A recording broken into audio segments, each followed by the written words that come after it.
ओम श्री शिवाय नमस्तुभ्यम। आप सभी का हमारे चैनल कर लो बातें में हार्दिक स्वागत है। आप सभी पर भगवान महादेव और माता पार्वती की कृपा सदैव बनी रहे। आप सभी को सावन मास की बहुत बहुत शुभकामनाएं।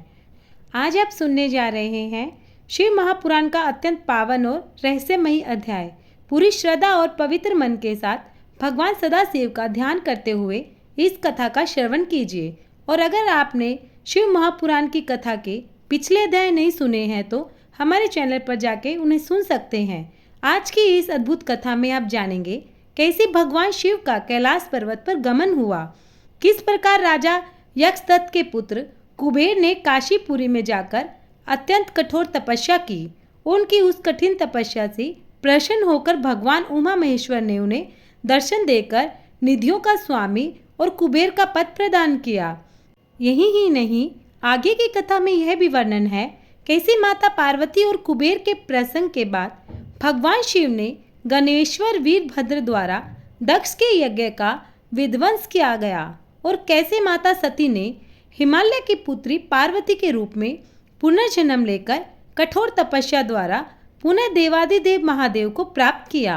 यह कथा न केवल आपके जीवन के कष्टों को दूर करती है बल्कि आपको भक्ति के मार्ग पर भी अग्रसर करती है। तो आइए बिना देर किए हुए पूरी श्रद्धा के साथ सुनते हैं शिव महापुराण की यह दिव्य कथा। अध्याय 11। ब्रह्मा जी बोले, हे नारद, पूर्व काल में वैश्रवण कुबेर का जन्म हुआ। वे यज्ञ दत्त के पुत्र थे। उन्होंने पूर्व काल में अत्यंत उग्र तपस्या के द्वारा त्रिनेत्रधारी महादेव की आराधना करके विश्वकर्मा की बनाई हुई अलकापुरी का उपभोग किया। उस कल्प के व्यतीत हो जाने पर मेघवाहन कल्प आरंभ हुआ। उस समय वह यज्ञ दत्त का पुत्र कुबेर के रूप में अत्यंत कठोर तपस्या करने लगा। दीपदान मात्र से मिलने वाली शिव भक्ति के प्रभाव को जानकर शिव की चित्त प्रकाशिका काशीपुरी में जाकर अपने चित्त रूपी रतन दीपकों से 11 रुद्रा को उद्देदित करके अनन्या भक्ति एवं स्नेह से संपन्न हो वह तन्मयता पूर्वक शिव के ध्यान में मगन होकर निश्चल भाव से बैठ गया। जो शरीर से एकता का महान पात्र है, तप रूपी अग्नि से बड़ा हुआ है, प्राण निरोध रूपी वायु से शून्य स्थान में निश्चल भाव से प्रकाशित है, निर्मल दृष्टि के कारण स्वरूप से भी निर्मल है तथा सद्राव रूपी पुष्पों से पूजित है। ऐसे शिवलिंग की प्रतिष्ठा करके वह तब तक तपस्या में लगा रहा जब तक उसके शरीर में केवल अस्थि और चर्म मात्र ही अवशेष नहीं रह गए। इस प्रकार उसने 10,000 वर्षों तक तपस्या की। तदंतर शिवालाक्षी पार्वती देवी के साथ भगवान विश्वनाथ स्वयं प्रसन्न मन से अलकापुरी के स्वामी को देखने आए, जो शिवलिंग के मन को एकाग्र करके टूटे हुए वृक्ष की भांति स्थिर भाव से बैठे थे। वे बोले, हे अलकापति, मैं वर देने के लिए उद्यत हूँ, तुम अपने मन की बात कहो। उन तपोनिधि ने जब अपने नेत्रों को खोलकर देखा तो उन्हें उद्यत हो रहे 1000 किरणों वाले 1000 सूर्य से भी अधिक तेजस्वी श्रीकांत उमा वल्लभ भगवान चंद्रशेखर अपने सामने दिखाई दिए। उनके तेज से प्रतीत हुए तेज से कुबेर चौंधिया गए और अपनी आंखों को बंद करके भी मन के लिए अगोचर देवेश्वर भगवान शंकर से कहने लगे, हे नाथ, अपने चरणों को देखने के लिए मुझे दृष्टि सामर्थ्य प्रदान करे। हे नाथ, यही वर चाहता हूँ कि आपका साक्षात दर्शन प्राप्त कर सकूँ। इस अन्य वर से क्या लाभ है? हे शशिकार, आपको प्रणाम है। उनकी यह बात सुनकर देवांशी देव उमापति ने अपनी हथेली से उनका स्पर्श करके उन्हें अपने दर्शन की शक्ति प्रदान की। देखने की शक्ति मिल जाने पर यज्ञदत्त के उस पुत्र ने आंखें खोलकर पहले माता उमा की ओर ही देखना प्रारंभ किया। वह मन ही मन सोचने लगा, भगवान शंकर के समीप यह सर्व सुंदरी स्त्री कौन है? इसने मेरी तपस्या से भी अधिक कौन सा तप किया है? यह रूप, यह सौभाग्य, यह असीम शोभा सभी अद्भुत है। वह ब्राह्मण कुमार बार बार यही कहता हुआ जो वह क्रूर दृष्टि से उनकी ओर देखने लगा, तब पार्वती जी के अवलोकन से उनकी बाईं आंख फूट गई। पार्वती ने महादेव जी से कहा, हे प्रभु, यह दुष्ट तपस्वी बार बार मेरी ओर क्यों देख रहा है? यह देखकर क्या बोल रहा है? आप मेरी तपस्या से इसे प्रकट कीजिए। यह पुनः अपने दाहिने नेत्र से बार बार मुझे देख रहा है। निश्चय ही मेरे रूप, प्रेम और सौंदर्य की संपदा से ईर्ष्या करने वाला है। देवी की यह बात सुनकर भगवान शिव ने हंसते हुए उनसे कहा, हे उमे, यह तुम्हारा पुत्र है। यह तुम्हें क्रूर दृष्टि से नहीं देख रहा है, अपितु तुम्हारी तपस्या संपत्ति का वर्णन कर रहा है। देवी से ऐसा कहकर भगवान शिव पुनः उस ब्राह्मण कुमार से बोले, हे वत्स, मैं तुम्हारी इस तपस्या से संतुष्ट होकर तुम्हें वर देता हूँ। तुम निधियों के स्वामी और ग्राहकों के राजा हो। हे सुप्रद, तुम यक्ष, किन्नर और राजाओं के भी राजा, पुण्यजनों के पालक और सबके लिए धन के दाता हो। मेरे साथ सदा तुम्हारी मैत्री बनी रहे। और हे मित्र, तुम्हारी प्रीति बढ़ाने के लिए मैं अलका के पास ही रहूंगा, नित्य तुम्हारे निकट निवास करूंगा। हे महाभक्ति यज्ञदत्त कुमार, आओ इन उमा देवी के चरणों में प्रसन्न मन से प्रणाम करो। ये तुम्हारी माता है। ब्रह्मा जी बोले, हे नारद, इस प्रकार वरदान देकर भगवान शिवा ने देवी पार्वती से पुनः कहा, हे देवेश्वरी तपस्विनी, पुत्र पर कृपा करो, यह तुम्हारा पुत्र है। भगवान शंकर का यह कथन सुनकर जगदम्बा पार्वती अति प्रसन्न सी उस यज्ञदत्त कुमार से कहने लगी, हे तात, भगवान शिव में तुम्हारी सदा निर्मल भक्ति बनी रहे। तुम्हारी बाईं आंख तो फूट गई है, इसीलिए एक ही पिंगल नेत्र युक्त रहो। महादेव जी ने तुम्हें जो वर दिए हैं वे सब इसी रूप में तुम्हें सुलभ हो। हे पुत्र, मेरे रूप के प्रति ईर्ष्या करने के कारण तुम कुबेर नाम से प्रसिद्ध होोगे। इस प्रकार कुबेर को वर देकर महादेव जी माता पार्वती के साथ अपने विशेश्वर नामक धाम को चले गए। इस तरह कुबेर ने भगवान शंकर को मैत्री प्राप्त की और अलकापुरी के पास जो कैलाश पर्वत है वह भगवान शंकर का निवास हो गया। ब्रह्मा जी बोले, हे नारद, हे मुनि, कुबेर के तपोबल से भगवान शिवा का जिस प्रकार पर्वत श्रेष्ठ कैलाश पर आगमन हुआ वह प्रशंसनीय है। कुबेर को वर देने वाले विश्वेश्वर शिवा जब उन्हें निधिपति होने का वरदान देकर अपने उत्तम स्थान को चले गए, तब उन्होंने मन ही मन इस प्रकार विचार किया, ब्रह्मा जी के ललाट से जिनका प्रादुर्भाव हुआ तथा जो प्रलय का कार्य संभालते हैं वे रुद्र मेरे रूप स्वरूप है। अतः उन्हीं के रूप में मैं गुहाओं के निवास स्थान कैलाश पर्वत पर जाऊंगा। रुद्र मेरे हृदय से ही प्रकट हुए हैं। वे पूर्ण अवतार, निष्फल, निरंजन ब्रह्मा हैं और मुझसे अभिन्न है। हरि ब्रह्मा आदि देव उनकी सेवा किया करते हैं। उन्हीं के रूप में मैं कुबेर का मित्र बनकर इस पर्वत पर विलास पूर्वक रहूंगा और महान तपस्या करूंगा। शिवजी की इस इच्छा का चिंतन करके उन रुद्रदेव ने कैलाश जाने के लिए उत्सुक होकर उत्तम गति देने वाले नाद स्वरूप अपने डमरू को बजाया। उसकी उत्साहवर्धक ध्वनि तीनों लोकों में व्याप्त हो गई। उसका विचित्र एवं गंभीर शब्द आहन की गति से युक्त था, अर्थात सुनने वालों को अपने पास आने के लिए प्रेरणा दे रहा था। उस ध्वनि को सुनकर ब्रह्मा, विष्णु आदि सभी देवता, ऋषि, मूर्तिमान, निगम तथा सिद्ध वहां आ पहुँचे। देवता और असुर सब लोग बड़े उत्साह में भरकर वहां आए और भगवान शिवा के समस्त पार्षद जहां कहीं भी थे वहां से उस स्थान पर पहुंच गए।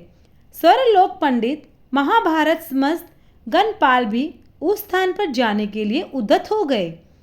इन करोड़ों गांधीपतों के अतिरिक्त अन्य बहुत से असंख्य शक्तिशाली गणेश्वर महाकैलाश पर जाने के लिए आए। वे सब 1000 भुजाओं वाले थे, जटा मुकुट धारण किए हुए थे। सभी गण चंद्रमा के आभूषणों से शोभायमान थे। सभी के कंठ नील वर्ण के थे और वे 3-3 नेत्रों से युक्त थे। सभी हार, कुंडल और मुकुट आदि आभूषणों से अलंकृत थे। ब्रह्मा, इंद्र और विष्णु के समान अनिमादि अष्ट महासिद्धियों से युक्त करोड़ों सूर्य के समान दैदीप्यमान सभी गणेश्वर वहां आए।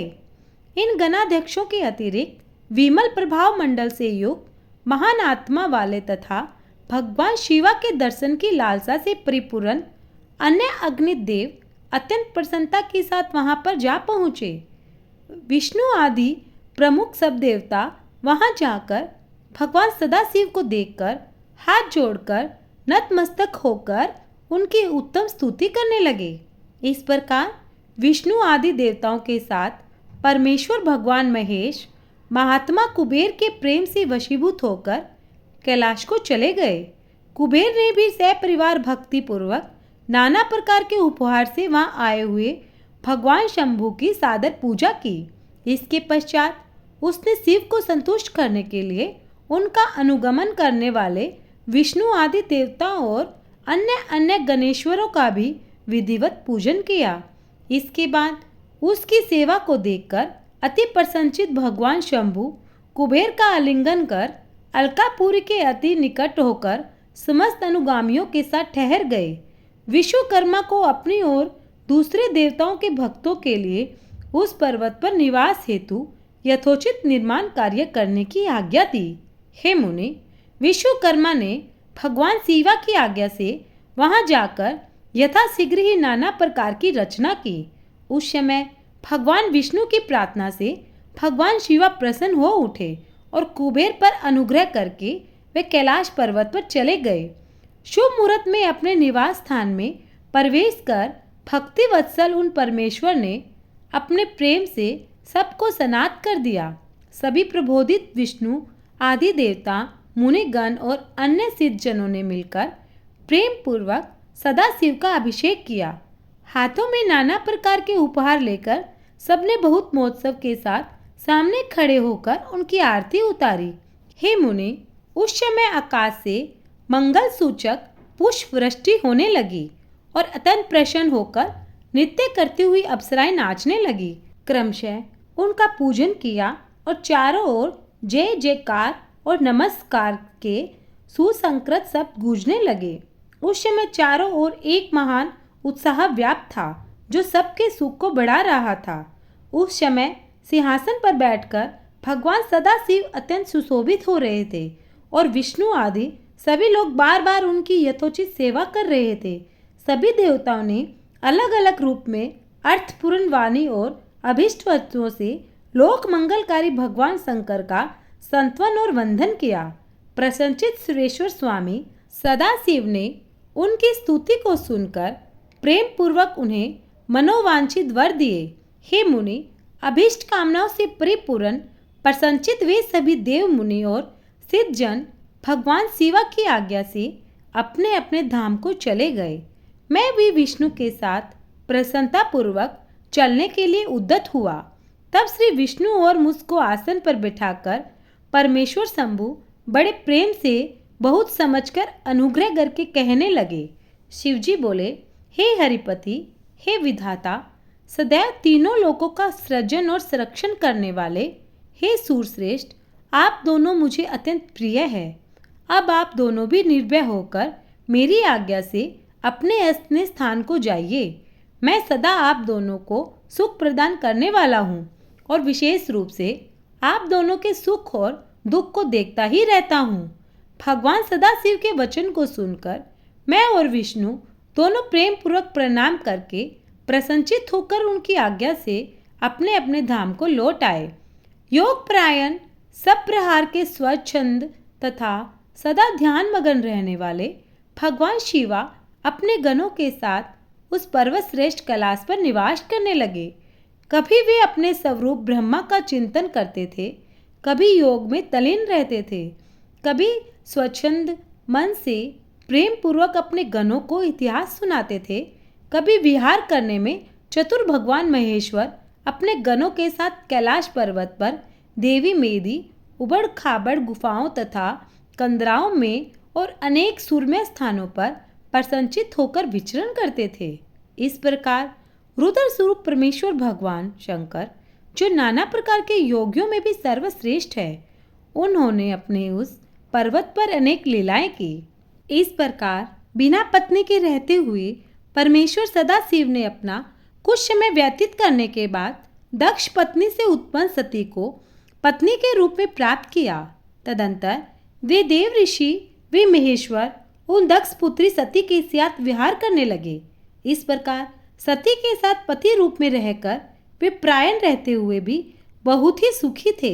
हे मुनीश्वर, इस प्रकार मैंने आपको रुद्र के अवतार का वर्णन कर दिया है। मैंने उनके कैलाश आगमन और कुबेर के साथ उनकी मित्रता का भी प्रसंग कह दिया है। कैलाश के अंतर्गत होने वाली उन ज्ञानवर्धिनी लीला का भी वर्णन कर दिया, जो इस लोक और परलोक में सदैव सभी मनोवांछित फलों को प्रदान करने वाली है। जो एकाग्रचित्त होकर इस कथा को सम्यक रूप से पढ़ता अथवा सुनता है, वह इस लोक में सुख भोग कर परलोक में मुक्ति प्राप्त करता है। नारद जी बोले, हे विधाता, भगवान शंकर की कृपा से आप सब कुछ जानते हैं। आपने भगवान शिवा और माता पार्वती की बहुत ही अद्भुत तथा मंगलकारी कथाएं कही है। आपको मुखारविंद से निकली हुई शंभु की श्रेष्ठ कथा को सुनकर मैं तृप्त हूँ। प्रभु, मैं इसे पुनः सुनना चाहता हूँ। इससे पहले आपने भगवान शंकर की पूर्णाश महेशा, कैलाशवासी तथा जितेंद्रिय जिन रुद्र का वर्णन किया, वे योगी, जितेंद्रिय आदि सभी देवताओं से सेवा के योग्य संतों को परम गति, निर्विकार महाप्रभु निर्दर्द होकर सदैव क्रीड़ा करते रहते हैं। विष्णु की प्रार्थना से प्रसन्न होकर वे मंगल में परम तपस्वी तथा श्रेष्ठ स्त्री से विवाह करके गृहस्थ बन गए हैं। सर्वप्रथम वे शिवा दक्ष की पुत्री हुई और तत्पश्चात पर्वतराज हिमालय की कन्या पार्वती के रूप में उन्होंने जन्म लिया। एक ही शरीर से वे दोनों कन्या किस प्रकार से मानी गई, वे सती पुनः पार्वती होकर शिवा को कैसे प्राप्त हुई? हे ब्रह्मा, यह सब तथा अन्य बातों को भी आप कृपा करके बताइए। सूत जी बोले, शिव भक्ति देव ऋषि नारद के इस वचन को सुनकर मन में अत्यंत प्रसन्न होकर ब्रह्मा जी कहने लगे, हे तात, मुनि श्रेष्ठ, सुनिए, अब मैं शिवा की मंगलकारी कथा कह रहा हूँ, जिसको सुनकर जन्म सफल हो जाता है, इसमें संशय नहीं है। तात, पुराने समय की बात है। अपने संध्या नामक पुत्री को देखकर पुत्र सहित मैं कामदेव के बाणों से पीड़ित होकर विकारग्रस्त हो गया था।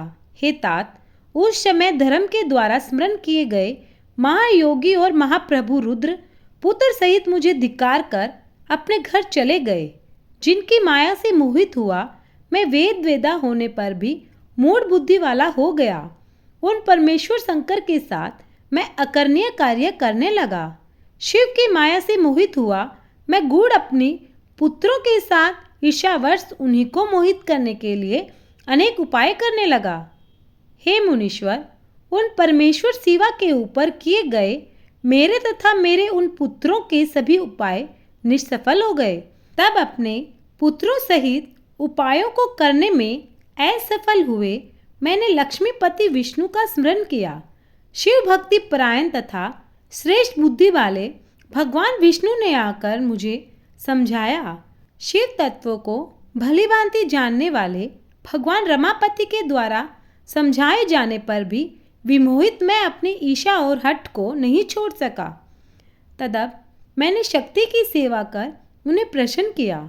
उनकी ही कृपा से ही शिव को मोहित करने के लिए अपने पुत्र दक्ष से वारिणी की कन्या आशक्ति के गर्भ से कन्या को उत्पन्न कराया। अपने भक्तों का हित करने वाली वही उमा दक्ष पुत्री नाम से प्रसिद्ध होकर दुष्कर तप करके अपने दृढ़ भक्ति से रुद्र की पत्नी हो गई। विकार रहित बुद्धि वाले वे प्रभु रुद्र अपने विवाह काल में मुझे मोहित कर उमा के साथ गृहस्थ होकर उत्तम लीला करने लगे। उमा के साथ विवाह कर संतान उत्पन्न करने की इच्छा से अपने कैलाश पर्वत पर आकर स्वेच्छा से शरीर धारण करने वाले तथा सदा स्वतंत्र रहने वाले सदाशिव अत्यंत विमोहित होकर उनके साथ रमन करने लगे। हे मुनि, उनके साथ विहार करती हुई निर्विकार शिवा का वह सुखकारी बहुत सा समय बीत गया। तदंतर किसी निजी इच्छा के कारण रुद्र की दक्ष से स्पर्धा हो गई। उस समय शिव की माया से दक्ष मोह से ग्रस्त महामूढ़ और अहंकार से युक्त हो गया। उन्हीं के प्रभाव से महान अहंकारी मूल बुद्धि और अत्यंत विमोहित हुआ वह दक्ष उन महाशांत तथा निर्विकार भगवान रुद्र की निंदा करने लगा। तदंतर गर्व से भारी हुई सर्वाधिक दक्ष ने मुझे, विष्णु को तथा सभी देवताओं को बुलाकर किंतु शिवजी को बिना बुलाए ही स्वयं यज्ञ कर डाला। किसी कारणवश रुद्र पर असंतुष्ट क्रोध से भारी हुई उस दक्षपति ने उन्हें उस यज्ञ में नहीं बुलाया और दुर्भाग्यवश न तो उसने अपनी पुत्री को ही उस यज्ञ में सम्मिलित होने के लिए आमंत्रित किया। जब माया से मोहित चित्त वाले दक्ष प्रजापति ने शिव को यज्ञ में आमंत्रित नहीं किया तो ज्ञान स्वरूप महासाध्वी ने अपनी लीला प्रारंभ की। वे शिव की आज्ञा प्राप्त कर गर्वयुक्त दक्ष के द्वारा आमंत्रित न होने पर भी अपने पिता दक्ष के घर पहुंच गई। उन देवी ने यज्ञ में रुद्र के भाग को न देखकर अपने पिता से अपमानित होकर वहां उपस्थित सभी की निंदा करके योगा अग्नि से अपने शरीर को त्याग दिया। यह सुनकर द्वेश्वर रुद्र ने गुस्सा क्रोध करके अपनी महान जटा उखाड़कर वीरभद्र को उत्पन्न किया।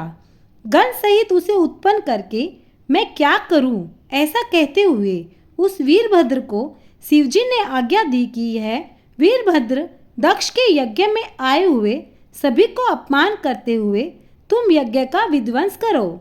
शिवजी की इस आज्ञा को पाकर महाबलवान तथा पराक्रमी वह गणेश्वर वीरभद्र अपनी बहुत सी सेना लेकर वहां शीघ्र पहुंचा।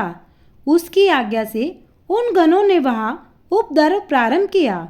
उस वीरभद्र ने सबको दंडित किया। दंड पाने से कोई भी न बच सका। वीरभद्र ने देवताओं के साथ विष्णु जी को भी जीतकर दक्ष का सिर काट दिया और उस सिर को अग्नि में हवन कर दिया। इस प्रकार महान उपद्रव करते हुए उसने यज्ञ को विनिष्ट कर दिया। तत्पश्चात वह कैलाश पर गया और उसने भगवान शिव को प्रणाम किया। इस प्रकार यज्ञ का विधिवंस हो गया। देवताओं के देखते देखते रुद्र के अनुचर वीरभद्र आदि ने यज्ञ को विनिष्ट कर दिया। समृद्धियों से प्रति संबंधित ये नीति जान लेनी चाहिए कि श्रेष्ठ प्रभु रुद्र के रुष्ट हो जाने पर लोक में सुख कैसे हो सकता है। उसके बाद सभी देवताओं ने यज्ञ की पूर्णता के लिए भगवान रुद्र की स्तुति की। उस उत्तम स्तुति को सुनकर रुद्र प्रसन्न हो गए और उन दीन वात्सल्य भगवान रुद्र ने सबकी प्रार्थना को सफल बना दिया। अनेक प्रकार की लीला करने वाले महात्मा शंकर महेश ने पूर्वातर की भांति उन्होंने दक्ष प्रजापति को जीवित कर दिया और सभी लोगों का सत्कार किया। तदुपरांत कृपालु शंकर ने दक्ष से पुनः यज्ञ करवाया। हे मुनि, उस यज्ञ में विष्णु आदि सभी देवताओं ने बड़े प्रसन्न से भक्ति के साथ रुद्र का विशेष रूप से पूजन किया। सती के शरीर से उत्पन्न तथा सभी लोगों को सुख देने वाली वह ज्वालामुखी पर्वत पर गिरी। वह लोगों के द्वारा पूजित होने पर सुख प्रदान करती है। हे मुनि, ज्वालामुखी नाम से प्रसिद्ध वे परम देवी कामनाओं को पूर्ण करने वाली तथा दर्शन से समस्त पाप को विनिष्ट करने वाली है। संपूर्ण कामनाओं की फल की प्राप्ति हेतु लोग इस समय अनेक विधि विघ्नों महोत्सव पूर्वक उनकी पूजा करते हैं। तदंतर वे सती देवी हिमालय की पुत्री के रूप में उत्पन्न हुई। तब उनका नाम पार्वती विख्यात हुआ।